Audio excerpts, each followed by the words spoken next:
우리가 살아가는 그 모든 삶은 현재예요, 현재. 현재 우리는 일상을 살아가요. 그 일상은 수많은 상황을 만나요. 그 상황을 만날 때 우리는 선택을 합니다. 그러니까 우리의 일상 속에서 살아가는 그 모든 삶에 대한 문제를 만나는데 그 문제를 어떻게 인식하느냐, 그리고 그 인식한 그 문제를 어떻게 처리하느냐라고 하는 이 모든 과정 속에서 우리는 무엇을 우리가 해야 되냐면 선택을 해요. 아멘. 선택과 결정 없이 여기 계신 분 아무도 없어요. 네. 나는 그냥 이렇게 지내다 보니까 그냥 이 사람 끌려가고 저 사람 끌려가고 이렇게 하라니까 저렇게 하라니까 따라가다 보니까 여기까지 왔다. 네. 그런 인생 없어요. 그런 삶 없어요. 분명히 여러분들은 선택을 했고, 그리고 그 선택을 결정에 따라서 여러분들이 행했고, 그리고 그 길을 살아왔어요. 자, 그런데 이 삶이 우리 그리스도인들은, 하나님의 백성들은, 구원받은 사람들은 분명히 믿지 않는 사람들과 다름이 나타나더라는 거예요. 그래서 오늘 요한 사도는 진단해 보라는 거예요. 삶 속에서, 우리가 삶의 자리에서 여기까지 살아오는 그 모든 과정 속에 우리는 선택을 하였는데, 그 선택의 순간에 우리는 무엇을 선택했는가, 그리고 그 문제를 어떻게 인식하고 대처를 했는가 진단해 보는데, 오늘 그 진단의 내용으로 우리에게 주시는 이 질문이 무엇이냐면, 우리 15절 같이 읽습니다. 이 세상이나 세상에 있는 것들을 사랑하지 말라. 즉, 우리가 구원을 받았고 구원받은 우리들이 나타나는 그 삶은 세상을 사랑하지 않는다. 진단의 내용, 진단의 질문은 세상을 멀리 하는가? 아주 불편한 질문이에요. 아주 불편한 질문이에요.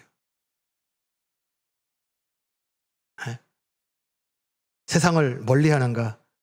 목사님, 그러면 우리 그리스도인들은 지금 우리가 살고 있는 이 세상에 살지 아니하고 저 깊은 산 속에 들어가서 그곳에서 암자를 짓고, 그곳에서 많은 사람들과 다 단절되어져서 살아야 됩니까? 그 말씀에 대해서는 예수님께서는 우리에게 뭐라면, 내가 너희를 세상에 보내었다고 그랬어요. 그러니까 우리가 세상에 사는 건 마찬가지예요. 사는 것은 맞는 거예요.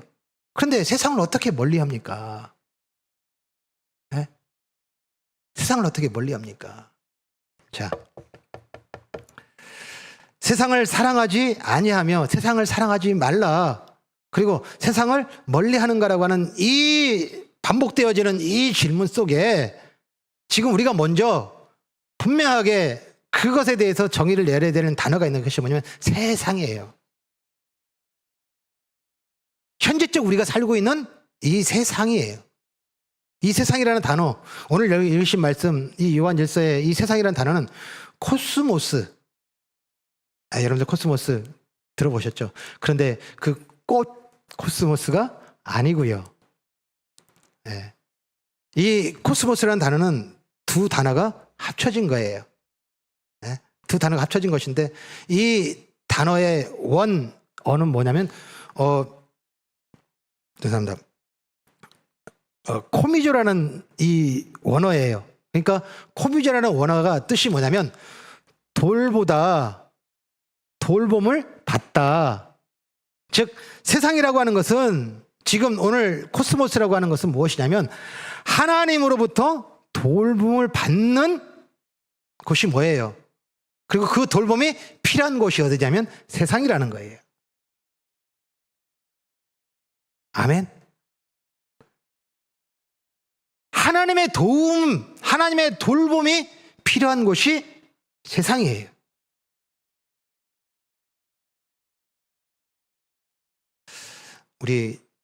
제가 오래전에 참 가슴 아픈 그 기사 카피를 한번 본 적이 있어요. 아마 한 4년 전, 5년 전 카피 같아요. 서울신문에 게재되었던 신문 카피인데요. 카피가 이래요. 내팽개쳐진 돌봄. 굶주린 소녀는 그렇게 번개탄을 피웠다. 뭔가 슬픈 이야기죠. 슬픈 기사예요. 그런데 거기에 내팽개쳐진 돌봄이라고 해놨어요. 당시에 2000년도면 우리가 한참 뭐에 힘들어할 때예요. 코로나. 코로나로 인해 가지고서 지금 돌봄을 받아야 될 사람들이 그 돌봄의 손길들이 이렇게 단절이 되고 끊기는 이 일들이 있었어요. 왜요? 접촉을 못하게 하니까. 접촉하면 큰일 나니까. 그 사람과 사람과의 그 접촉에 대한 부분들이 중단됐던 그 시기가 코로나예요. 그 코로나에 진짜 돌봄이 필요한 사람들이 있었는데 그 돌봄을 받아야 될 사람들이 받지 못하여서 굶주린 소녀는 그렇게 번개탄을 피웠다. 이 기사의 내용은 간단하게 말씀드리면 이래요. 13살 소년이에요. 예산에 살고 있는, 우리 충남 예산에 살고 있는 이 13살 소년이 부모님이 이혼을 했어요. 이혼을 했고, 그리고 그 보호시설, 위탁시설에 맡겨졌다가 할머니가 어렵게 찾아가지고서 외할머니가 데리고 지금 외할머니가 함께 지내고 있다가 그 외할머니가 또 감당이 안 되니까 그 돌보고 하는 부분들을 어려운 거예요. 먹이는 거, 입히는 거, 학교 보내는 거 이런 상황들이 도저히 안 되는 거예요. 그래서 거의 뭐예요? 방치되다시피 그러다가 외할머니가 돌아가셨네요. 그러니까 결국에는 뭐예요? 천에 고아죠. 그 고아 같은 삶을 지내다가 무엇을 만나게 되냐면 이 코로나를 만나게 됐어요. 이 코로나를 만나다 보니까 그 전에는 많은 사람들이 어떻게 해요? 먹을 것이나 아니면 여러 가지 뭐 선생님들이라든가 아니면 뭐 그 해당 행정구역에서 이 돌봄의 손길들이 와서 이렇게 케어를 해주고 살펴줬는데 코로나 오고 보니까 중단된 거예요. 그러니까 어떻게 돼요? 이제 먹을 것이 끊기고 이 13살 소녀는 다 끊긴 거예요. 부모는 이혼을 했는데 그 이혼한 부모 중에 엄마는 얘가 돌봄을 받는다는 걸 알고 그 지원비를 받는 것을 통장을 자기 계좌로 돌려가지고서 그 엄마라는 사람은 그 돈마저 뺏어가 버리고 할머니가 키우다가 할머니가 돌아가시고 결국은 혼자 남아서 돌봄을 받지 못하니까 도저히 살지 못하니까 이렇게 유서를 썼어요. 미안하다, 고맙다, 사랑한다. 나도 이제 쉬고 싶다. 13살 아이가 쉬고 싶다. 얼마나 외로웠고 그 시간들이 두려웠으면 이제 나도 쉬고 싶다. 그 유서를 남기고 번개탄을 피우고 자살을 시도했어요. 다행히 연락이 안 된다는 선생님이 방문을 해가지고서 그 아이가 시신에 있는 그 몸을 병원에 급히 이송을 해서 살린 그 기사의 내용이에요. 여기에 그 상황과 그리고 그 상황에 대한 부분들을 내팽개쳐진 돌봄이라고 해놨어요. 이 세상은 뭐예요? 하나님의 돌봄이 필요한 현장이에요. 아니요. 여전히 하나님은 뭐 하시다? 그 주권 아래서 돌보시고 계시는 거예요. 아멘? 그런데 그 하나님의 돌보심을 아는 자가 있고 모르는 자가 있더라는 거예요. 이 코스모스라고 하는 이 단어는 성경에 부정적으로 사용되는 거예요. 오늘 보니까 뭐라고 되어 있냐면 우리 15절 다시 보면 이 세상이나 세상에 있는 것들은 사랑하지 말라. 누구든지 세상을 사랑하면 아버지의 사랑이 그 안에 있지 아니하니라. 즉 지금 이 세상은 아버지가 사랑함에도 불구하고 그 사랑을 알지 못하는 속에서 살아가는 삶이라는 거예요. 그 하나님의 사랑을 알지 못하고 그 돌봄을 알지 못하면서 어떤 삶을 살고 있냐면 우리 16절이에요. 이는 세상에 있는 모든 것이 육신의 정욕과 안목의 정욕과 이 생의 자랑이니 다 아버지께부터 온 것이 아니요 세상으로부터 온 것이라.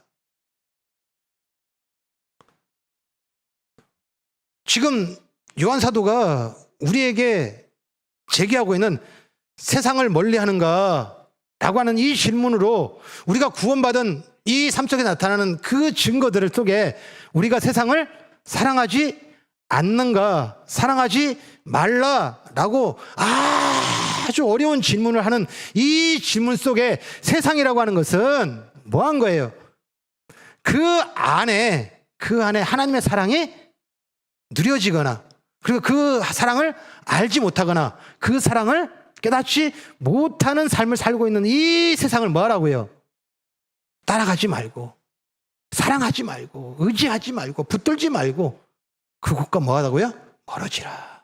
즉 코스모스라는 단어는 이 단어는 어떤 뜻에서 대명사냐면 하나님과 뭐예요?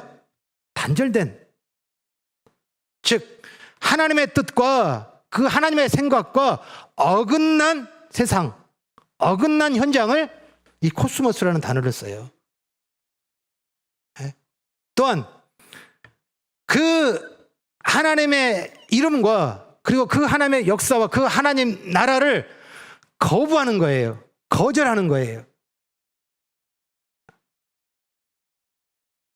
성경에서 나타내고 있는 이 세상에 대한 정의는 무엇이냐면 하나님과 단절되어진, 그래서 그 단절된 삶 속에서 만왕의 왕이시고 만유의 주가 되신 그 창조주 하나님을 거절하며 그 모든 피조물들이 각자가 주인인 것 같이 주인 행세하며 살아가는 세상, 그 세상을 지금 요한 사도는 그리고 성경은 세상이라 표현하는 거예요.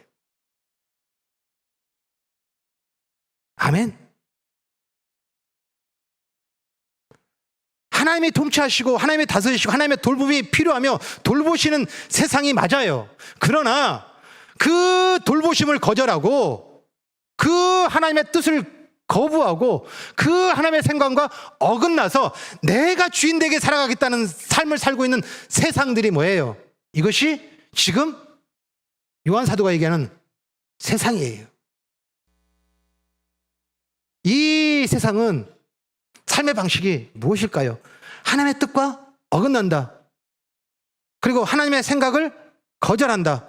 그리고 하나님의 그 나라와 그리고 그 하나님의 이름을 거부한다 라고 하는 것으로 내 나라를 살아가는 삶의 방식, 이것이 뭐냐면 우리 16절 보면 이는 세상에 있는 모든 것이 육신의 정욕과 안목의 정욕과 이생의 자랑이니, 하나님과 끊어진 단절된 어긋난 이 땅에서 나오는 것, 즉 우리 중간에 보면요, 16절 중간에 다 아버지께부터 온 것이 아니요 세상으로부터 온 것이라. 하나님과 끊어진 것으로부터 나오는 그 모든 것들은 다 뭐냐면 정욕이라고 해놨어요. 자, 이 정욕이라는 단어는 어떤 단어냐면 우리 죄송합니다. 에피두미아라는 단어인데요. 이 두 단어가 합쳐진 거예요. 자, 에피라는 단어입니다. 에피라는 단어는 뭐냐면 멋멋으로부터예요. 멋멋으로부터 반대편. 반대편. 그 다음에 두미오라는 이 단어는 어떤 뜻이냐면 열정이에요. 열심. 그리고 모든 삶 속에서의 노력, 수고, 애씀. 자, 이 두 단어가 합쳐졌어요. 멋멋의 반대편에서의 열정, 멋멋의 반대편에서의 수고, 멋멋의 반대편에서의 그 모든 애씀, 이것이 뭐냐면 에피두미아라고 하는 이 정욕이라는 단어예요. 그러면 하나님으로부터 온 것이 아니면 세상으로부터 온 것으로부터 라고 하는 것으로 받든지, 아니면 하나님으로부터의 반대편이에요. 즉 우리가 살아가는 그 모든 일상 속에서 살아가는 삶은 하나님의 반대편이에요. 하나님과 어긋난 편이에요. 하나님과 같이 않은 거예요. 하나님과 함께 할 수 없는 그곳에서의 열정, 수고, 애씀이에요. 이것이 뭐예요? 세상으로부터 오는 지혜, 세상으로부터 살아가는 삶, 하나님과 끌어올린 자들의 삶의 방식이라는 거예요. 아멘? 그러면 우리의 삶 속에서 아까 서두에 말했던 것 같이 우리의 삶은 매 순간, 매 상황, 지금까지 모든 순간들은 우리는 선택과 결정의 순간을 넘었다고 그랬어요. 자, 그러면 하나님의 반대편에서 삶을 살아가던 삶, 그래서 거기에서 애씀과 열정을 다하고 수고하는 그 모든 삶 속에서 살아가는 삶의 결정의 기준이 뭘까요? 나예요, 나. 나.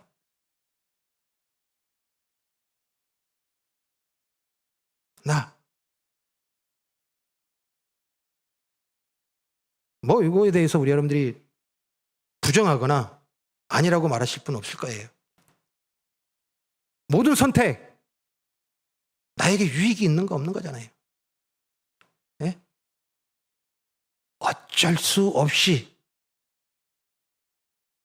내가 하기 싫은데도 해야 되는 상황도 우리가 만나지만, 그러나 우리가 그것에 대해서 어쩔 수 없이라고 생각하는 것마저도 뭐예요? 이게 나에게 유익이 있다 없다고 말미암아 그것에 대한 부분에 대해서 내가 적극적이냐 소극적이냐의 차이지, 궁극적으로 내가 어떤 선택과 결정을 통하여서 내가 행하고 살아가는 그 모든 열정과 열심을 쏟는 것은 나의 유익이에요. 아멘 하면 안 돼요. 이거 하지 말라고요. 어떻게 여기 아멘이 돼요? 아니라고요. 세상을 사랑하지 말라. 세상을 멀리하라. 세상은 정욕으로 살아간다. 그러니 이 정욕으로 선택 결정한, 즉 나의 유익으로 선택 결정한 것을 뭐하라 해요? 사랑하지 말아라. 멀리하여라. 이것이 구원받은 그리스도인들이, 그 하나님의 자녀들이, 하나님의 백성들이 삶 속에서 나타나는 증거니라.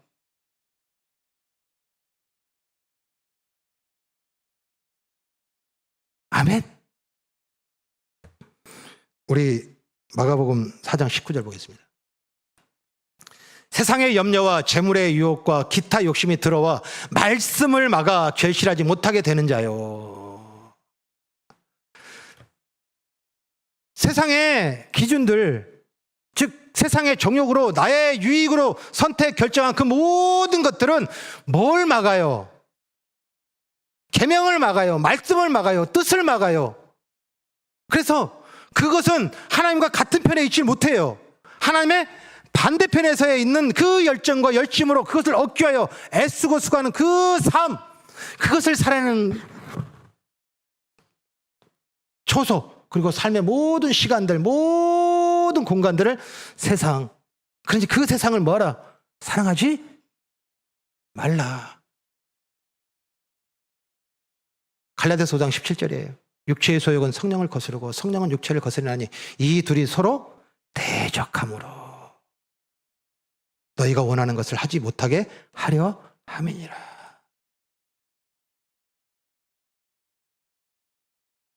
육체의 소욕과 성령은 뭐하다 해요? 거스르느니라.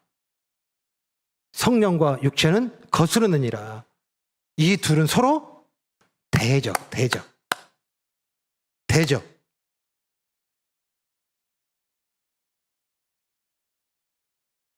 네.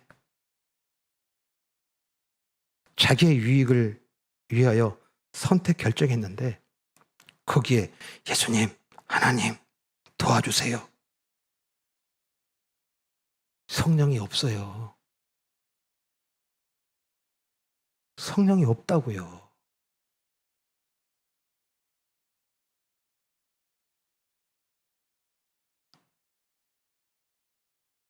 나의 유익으로 선택하고 나의 유익으로 결정하고, 그래서 그 결정한 것으로 말미암아 이 땅에 살아가는 그 모든 삶 속에서 많아지는 것이 커지는 것이, 이것이 행복이고 이것이 기쁨이 되어서 오늘 16절에 우리 세 번째가 뭐예요? 이 생의 자랑이 행복이라고, 이 생의 자랑이 기쁨이라고, 이 생의 자랑이 성공이라고, 이 생의 자랑이 그것이 즐거움이라고, 기쁨이라고.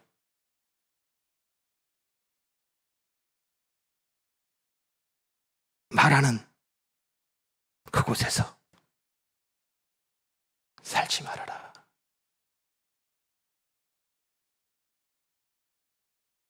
아멘. 왜?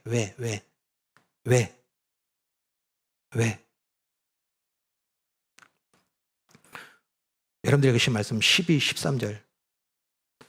우리가 문제를 대면하고 상황을 대면하는데 그 전에 우리가 육으로서 하나님과 알지 못하고 하나님과 어긋나져서 이제 이 땅의 그 삶, 그리고 이 세상의 기준을 가지고 살아갔던 삶, 그리고 하나님과 어긋났던 삶, 하나님의 반대편을 살아가는 삶은 나의 유익이에요. 기준이. 그런데 이제 우리가 뭐하다? 기준이 바뀌었어요. 어떻게 바뀌었느냐? 자, 우리 12, 13절 같이 읽습니다. 시작.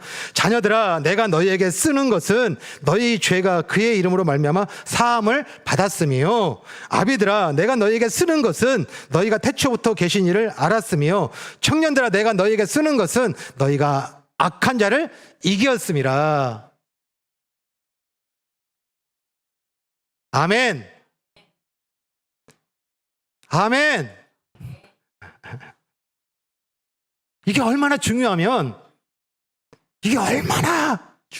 또 반복해요. 14절 다시 읽습니다. 14절 읽습니다. 아이들아, 내가 너희에게 쓴 것은 너희가 아버지를 알았으며, 아비들아, 내가 너희에게 쓴 것은 너희가 태초부터 계신 이를 알았으며, 청년들아, 내가 너희에게 쓴 것은 너희가 강하고 하나님의 말씀이 너희 안에 거하며 너희가 흉악한 자를 이기었음이라. 아멘. 아멘. 이제 구원받은 우리의 모든 삶은, 그리고 그 삶의 모습은 죄를 사함 받았으며, 나의 유익을 기준으로 삼고 선택 결정하여서 그 삶의 하나님의 반대편에서 열심과 수고와 애씀으로 살아가는 그 삶의 모습, 어둠, 사망, 그곳에서 우리를 건지시사, 꺼내시사 그 죄를 사함받은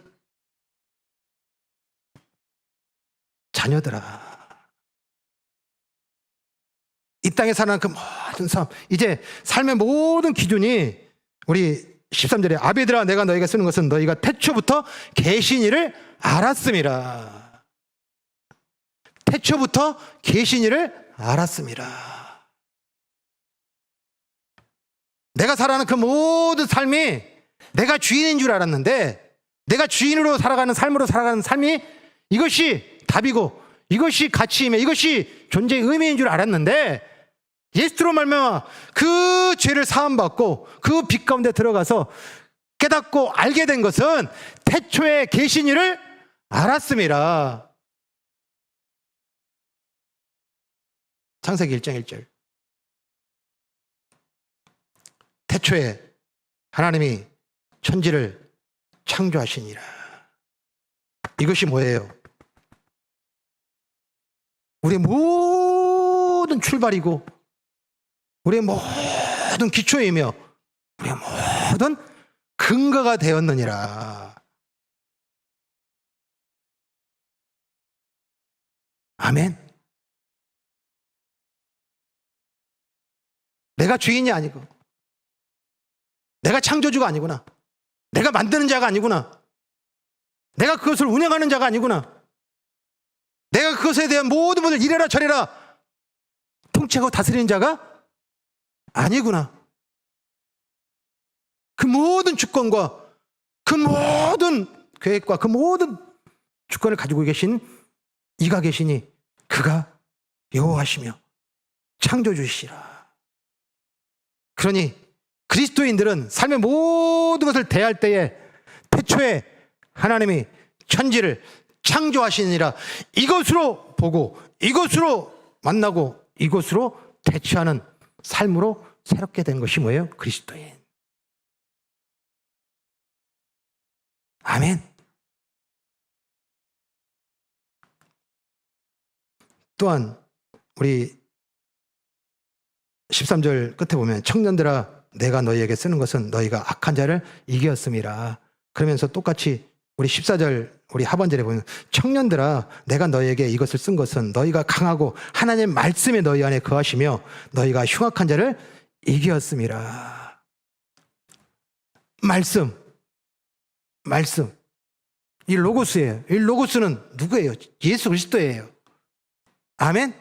즉 예수 그리스도로 말미암아 내가 유익을 선택했던 그 삶 속에서 얻을 수 있는 것이 그 이생의 자랑이라고 하는 것으로 저것이 아름답다, 저것이 풍요롭다, 저것이 성공이다, 저것이 넉넉하다, 저것이 기쁨이다, 저것이 행복이다, 저것이 달달하다, 이 모든 것들이 예수 그리스도가 이 땅에 오셔서 다 거짓이라고, 다 속이는 거라고, 이 모든 세상의 그 모든 기준과 진리들을 다 이기었습니다.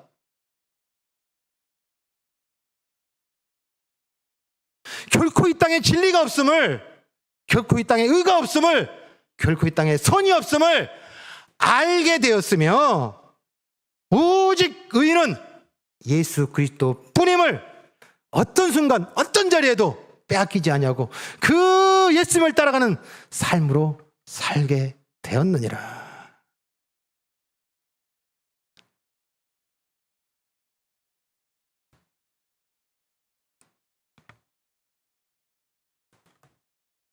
오늘 우리에게 이 요한 사도가 우리에게 주시는 이 질문과 그리고 우리가 살아가는 삶 속에서 나타나야 될 삶의 모습들 다 떼버리고 이제 우리 스스로에 대해서 세상에 나타나야 되고 보여줘야 될 우리들의 정체성에 대한 부분들을 먼저 확고히 세우는 거예요. 나는 예수 그리스도로 말미암아 죄의 사함을 받았으며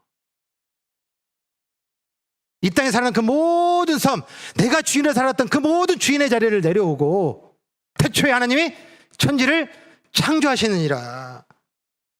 이 창조주, 이 만왕의 왕, 이 만유의 주, 그 주권 아래 피조물로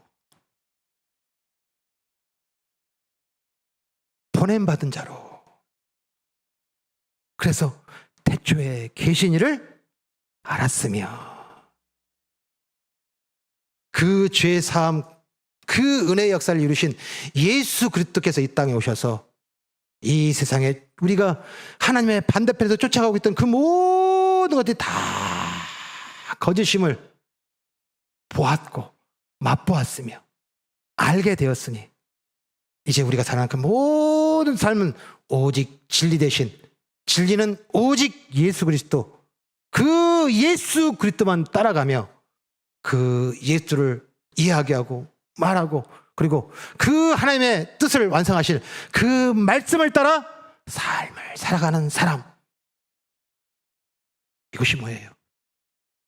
우리 그리스도인의 정의예요. 그렇게 살고 있는가?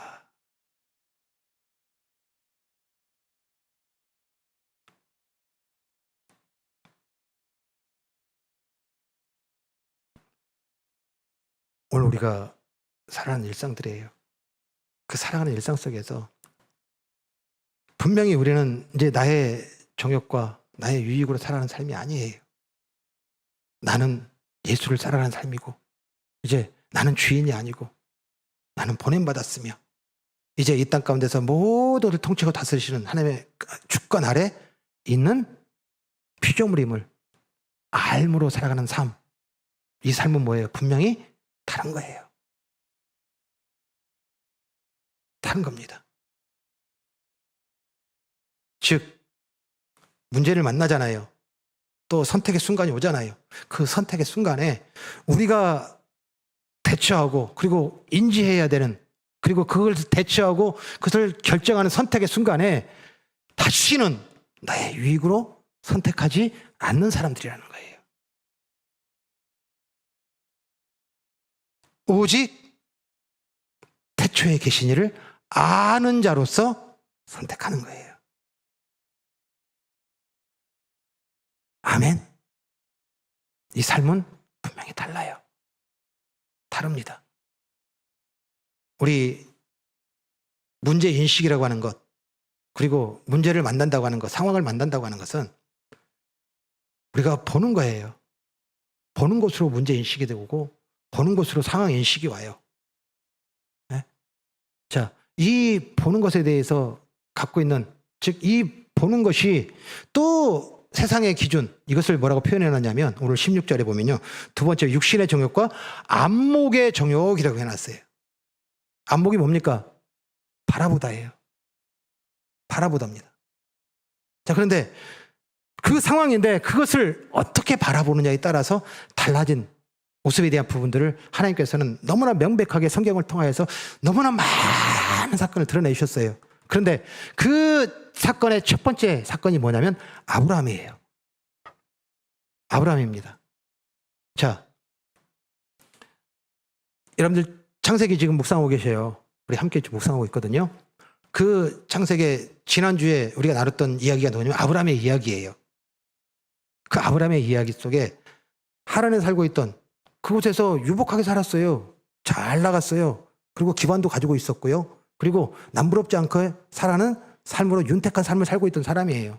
근데 하나님께서 갑자기 아브라함을 불러서 내가 너에게 주고자 하는 땅이 있으니 그곳으로 가라. 뭐 하란을 떠나서 버리고, 그 아브라함이 뭐예요? 따라서 말씀을 따라서 가나안에 왔어요. 그래서 베델이라는 곳에 제단을 쌓고 그곳에 이제 자리를 잡아요. 근데 갑자기 무슨 일이 일어나냐면 가뭄이 일어나요. 그리고 낯선 곳에서 지금 정착하기도 전에 가뭄을 만나니 먹을 것이 있어요, 없어요? 없어요. 어려움을 당해요. 그러니까 살기 위해서 뭐예요? 그 하나님께서 주시겠다는 약속의 땅에 머물지 못하고 애굽으로 내려갑니다. 애굽에 내려가지고서 지금 이제 그곳에서 먹을 것을 구하여서 살려고 하는데 그 애굽의 왕이 누가 시선에 들어오냐면 이 아브라함의 지금 아내 사라에게 시선이 들어와요. 아마 남자가 여자에게 마음을 두는 건 예뻤겠죠. 아름다움에 뭐예요? 시선이 가는 거예요. 그래서 어떻게 해요? 취하고 싶죠. 그래서 동행하고 있는 아브라함에게 물어요. 저 여인이 누구냐? 물었더니 아브라함이 뭐라고 얘기합니까? 누이라 얘기를 해요. 누이라 얘기합니다. 왜 그랬어요? 네? 왜? 살기 위해서. 살기 위해서. 분명히 뭐예요? 하나님께서 주시고자 하는 약속의 땅, 그 땅이 있는데 그 땅에 가뭄이 오니까 또 뭐가 일어나요? 또 생존이라고 하는 나의 유익, 나의 삶, 이 세상이 주는 기준, 이것들이 나타나니까 어떻게 해요? 그 애굽에 내려갔다가 또 다시 그곳에서 선택의 순간을 만나요. 아내로 얘기할 것이냐, 누이로 얘기할 것이냐. 아내로 얘기하면 어떻게 되니까? 나를 죽이고 뺏어갈 것 같으니까. 나도 살고 아내도 살고. 그래서 선택한 방법이 뭐예요? 누이라. 그러니까 하나님께서 뭐예요? 그 관계를 막아요. 그리고서 그 꿈속에 나타나서 호통을 치고 아주 호령을 합니다. 그것에 깜짝 놀래가지고서 뭐예요? 다시 아브라함에게 묻습니다. 야, 너 누이래며? 누이래며? 그런데 이 여인을 취하면 우리가 다 죽게 된다고는 그 여호와의 말씀은 무엇이냐? 사실은 그때 뭐라고 그래요? 내 아내입니다. 라고 얘기를 합니다. 그것에 대해서 이 애굽 왕이 급히 그 사라를 돌려보내고 그들에게 뭘 챙겨줘요? 돈과 먹을 것을 챙겨줘서 다시 그 가나안 땅으로 돌아가게 합니다. 그리고서 돌아와서 다시 찾은 곳이 어디예요? 베델이에요. 그 베델에서 지내는데 그 베델에서 지내면서 하란에서 떠나올 때 누구랑 같이 동행을 하냐면 조카 롯과 함께 동행을 합니다.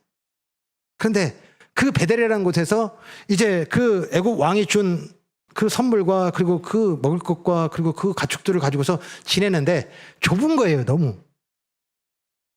네? 이것을 다 운영하고 기르고 둘이 이렇게 살아내기에는 너무나 좁은 거예요. 그러다가 어느 날 이 아브라함의 종과 그 다음에 이 롯의 종이 다퉜어요. 무엇 때문에? 가축을 먹이는 물 때문에, 즉 우물 때문에 다툽니다. 에이, 무슨 우물 때문에 무슨 다투고 그래? 라고 생각하시겠지만은 지금 이야기의 배경이 어디예요? 중동입니다. 중동. 중동은 이 물이라고 하는 게 기본적으로 우리가 알고 있듯이 귀해요. 그래서 물을 얻기 위해서는 우물을 팝니다. 우리 어렸을 때나 아니면 우리 여러분들이 지금 예전에 나섰던 시골대 그 우물은 어느 정도예요? 대부분 깊어봐야 10m 안짝이에요. 10m도 깊은 겁니다. 그러니까 한 5, 6m 정도 되면 우리가 우물을 어느 곳에든지 만들어서 사용할 수 있었어요. 자, 그런데 그 중동에는 그 물이 귀하니까 그 물을 만나기 위해서는 적어도 25m 이상을 파야 돼요. 25m 이상을 판다고요. 한번 파보세요. 25m를. 여러분들 한번 날 잡아서요. 내가 한번 파볼까? 그러고서 여러분들 어느 곳에 밭에 가셔서요. 한번 2m 한번 파보세요. 2m. 그거 한번 하고 난 다음에 여러분들 한 달 내내 끙끙 앓을걸요? 그 얼마나 애쓰는 것이고, 그 얼마나 수고를 하면 얼마나 마음을 들이는 거예요. 그런데 그곳에서 많이 물을 얻을 수 있는 거예요. 그러니까 그 우물 경쟁으로 말미암아 다투는 거예요. 이거 없으면 죽으니까. 이거 없으면 살 수 없으니까. 그것 때문에 싸우는 거예요. 그래서 그것을 너무나 안타까워 여겨서 아브라함이 롯에게 제안을 합니다. 무슨 제안을 하냐면, 우리가 이렇게 다투면 우리가 다투는 것이 너무나 지금 보기 안 좋다. 그러니 내가 너에게 제안한다. 네가 갈 곳을 정해라. 네가 우하면 내가 좌하고, 네가 좌하면 내가 우하리라. 뭐하다예요? 지금 우리가 이곳에서 같이 있으면 싸우게 되니 우리 떨어지자. 그러니 갈 곳을 너희가 정하라면서 우선권을 누구한테 줘요? 조카 롯에게 줍니다. 그리고서 아브라함은 그 다음에 선택하겠다는 거예요. 자, 그리고서 선택한 내용이 어떤 내용이냐면, 자, 창세기 13장 보겠습니다. 자, 13장 10절입니다. 이에 롯이 눈을 들어 요단 지역을 바라본즉 소알까지 온 땅에 물이 넉넉하니 여호와께서 소돔과 고모라를 멸하시기 전이었으므로 여호와의 동산 같고 애굽 땅과 같았더라.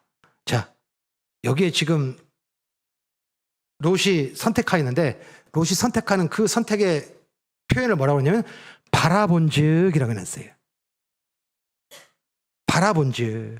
자, 그런데 그 바라보는데 눈에 들어오는 것이 뭐예요? 소알까지 온 땅에 물이 넉넉하니. 자, 물이 넉넉하고, 또 우리 하반절에 보니까요, 여호와의 동산 같고 애굽 땅과 같았더라. 자, 애굽 땅과 같았더라라고 하는 여호와의 동산은 우리가 본 적이 없으니까. 이 애굽과 같았더라는 것은 무엇이냐면, 그 애굽은 큰 나일강으로 중심으로 해서 큰 넓은 초원에 있습니다. 그러니까 항상 뭐예요? 이 큰 강에서 흘러나오는 물과 넓은 초원으로 말미암아 어떻게 해요? 풍요로워요. 그러니까 이 롯이 보기에 어떻다는 거예요? 그 땅은 초원이고 넓고, 그리고 그것으로 말미암아 그 물과 그리고 그 곡식의 공급으로 말미암아 삶이 어때요? 풍요로워. 이랬어요. 즉 넉넉함과 풍요로움이라고 하는 것이 눈에 들어와요. 그러니 뭘 선택해요? 이걸 선택하지요. 나라도 그러겠네.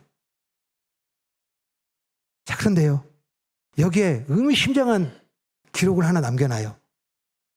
이에 롯이 눈을 들어 요단 지역을 바라본즉 소알까지 온 땅에 물이 넉넉하니 여호와께서 소돔과 고모라를 멸하시기 전이었으므로. 자, 지금 이 소돔과 고모라는 지금 선택하여서 모인 사람들인데, 그 모인 사람들이 뭐하다요? 멸하여지기 전이라고 얘기를 해놨어요. 근데 그 모이는 배경은 어떤 사람들이었어요? 이 롯과 같은 거였어요. 세상의 기준, 세상의 풍요로움, 세상의 넉넉함, 그것이 선택과 결정의 기준이 되어 있던 거예요. 물이 있어야 되겠고, 그리고 넓은 초원이 있어야 되겠고, 그리고 그 기후와 그리고 그 모든 지형이 곡식이 잘 자라여서 그 곡식이 추수가 많이 하여서 내가 많아지고 높아지는 것이 이 모든 삶의 조건이에요. 선택의 기준이에요. 그래서 롯은 뭐 했다? 그것을 선택했다예요.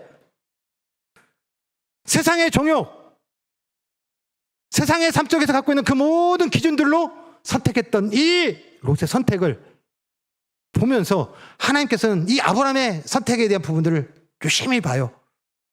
그런데 지금 아브라함이 이 롯이 선택했는데 다음에 누가 선택해야 돼요? 아브라함이 선택해야 돼요. 그런데 아브라함이 선택했다는 기준의 말씀에는 무엇이 나오냐면 13장 14절이에요. 롯이 아브라함을 떠난 후에 여호와께서 아브라함에게 이르시되 너는 눈을 들어 너 있는 곳에서 북쪽과 남쪽 그리고 동쪽과 서쪽을 바라보라. 아브라함의 선택이에요. 아브라함의 선택은 누가 지금 개입을 해요? 여호와예요.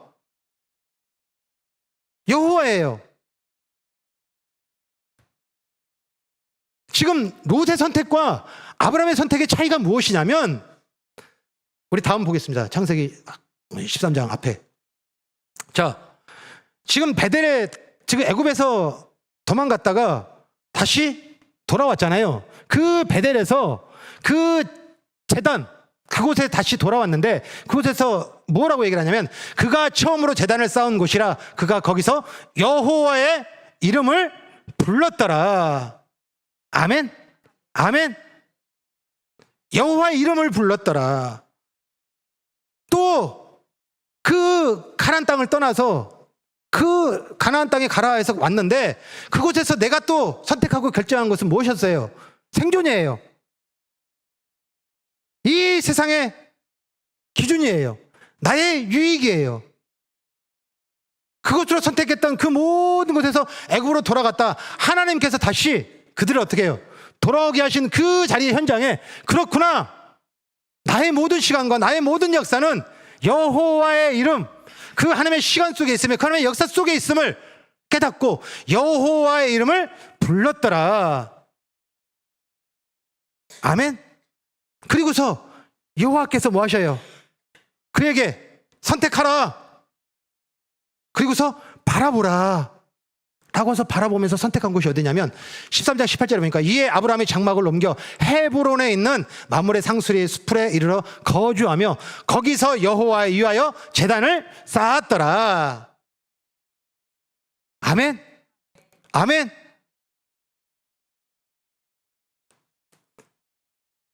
문제를 만나고 상황을 만나는데 그 상황에 롯은 뭐였어요?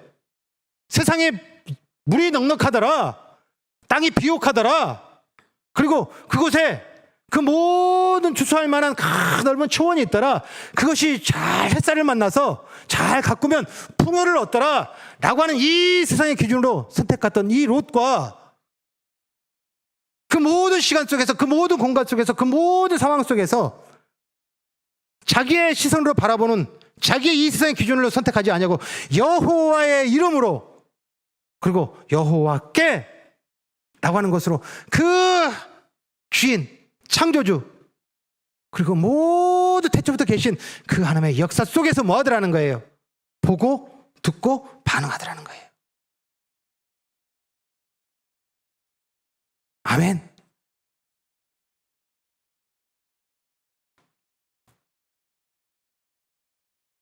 이 땅에 오셔서 예수님께서 보이신 수많은 우리의 삶 속에서의 본 내용 중에 또 선택의 문제를 가지고서 직면했던 상황 속에서 우리가 보여주신 사건이 하나가 있어요. 그것이 뭐냐면 예수님께서 광야에서 시험 받으신 현장이에요. 그 시험 받은 현장 40일 동안 금식하셨어요. 금식하시다가 이제 그 광야에서 시험을 받으셨는데 마귀가 사탄이 와가지고서 돌을 내치시하면서 이 돌을 떡으로 만들어라. 그리고 저 높은 그 성전의 십자가에서 그 성전에서 뛰어내려라. 그러면 하나님이 너희 아버지면 그 아버지가 너를 받으시지 않겠느냐라고 해서 그 마귀의 시험을 받습니다. 우리가 주목할 것은 세 번째 시험이에요. 예수님을 저 높은 산꼭대기에 데려가서 그곳에서 먼천하 그 모든 걸 보여주면서 뭐라고 얘기를 하냐면 아름다운 세상을 보여주며라고 해놨어요. 세상의 아름다움을 보여줘요. 화려함을 보여줘요. 그 웅장함을 보여줘요. 그 광대함을 보여줘요. 그런데 네가 나한테 한 번만 무릎 꿇으면, 나에게 무릎 꿇고 경배하면 이 모든 걸 너에게 주리라 라고 했을 때 예수님의 답이에요. 우리 마태복음 4장 10절입니다. 이에 예수께서 말씀하시되 사탄아 물러가라. 기록되었을 때 주 너의 하나님께 경배하고 다만 그를 섬기라 하였느니라. 아멘. 아멘.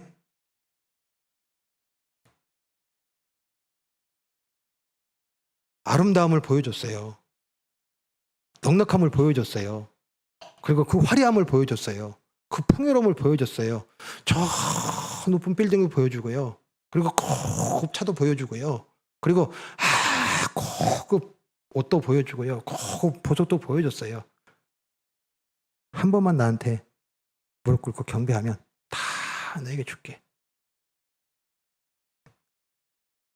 예수님께서 직면한 이 문제는 어떤 문제예요? 세상이에요.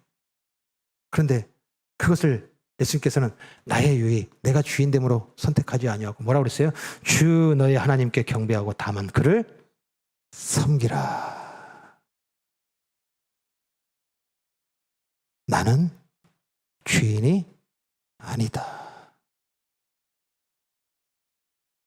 나는 세상의 아름다움을 요구하고 바라고 취하려 하지 아니하노라. 나는 나를 보내신 이의 뜻으로 이곳에 왔으며 오직 그만 섬기겠노라. 이 놀라운 예수 그리스도의 승리 역사를 우리 폴 워셔 목사님이 계셔요. 그 폴 워셔 목사님은 이 예수님의 승리 역사의 현장을 이렇게 표현해 놨어요. 오랫동안 사용되어 오던 사탄의 전략이 그리스도께는 통하지 않았다. 오랫동안 사용되어 온 사탄의 전략이 그리스도께는 통하지 않았다.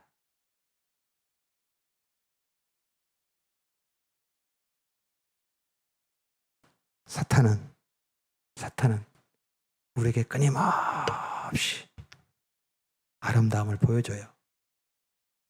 탐스러움을 보여줘요. 넉넉함을 보여줘요. 풍요로움을 보여줘요. 이것이 행복이야. 이것이 기쁨이야. 이것이 즐거움이야. 이것이 성공이야.